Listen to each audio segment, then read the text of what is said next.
تم امیر آدمی بننے کا خواب دیکھتے ہو، کروڑپتی ہونے کو منزل بناتے ہو، تو اس کے لیے کیا کرتے ہو؟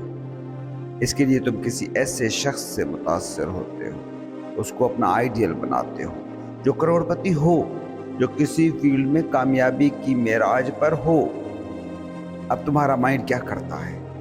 اس شخص کی تصورات میں ایک تصویر بناتا ہے، اور یہ قطعاً بھی لازم نہیں کہ جو تصویر تم نے اس کی سوچی ہے وہ شخص زندگی کا اپنا تجربہ ویسا ہی کر رہا ہو، کیونکہ تمہارے جس ٹول نے اس کی تصویر بنائی ہے وہ اپنی بنیادی نیچر میں فالٹی ہے، تو اس کی بنائی ہوئی کسی چیز کو تم کامل کیسے کہہ سکتے ہو؟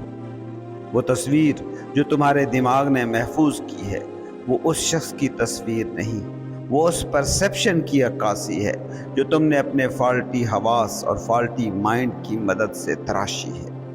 یہ مائنڈ کی نیچر ہے، یہ سینسز کی، حواس کی نیچر ہے کہ اس میں چیزیں ہمیشہ الٹی ہی پرسیو ہوتی ہیں۔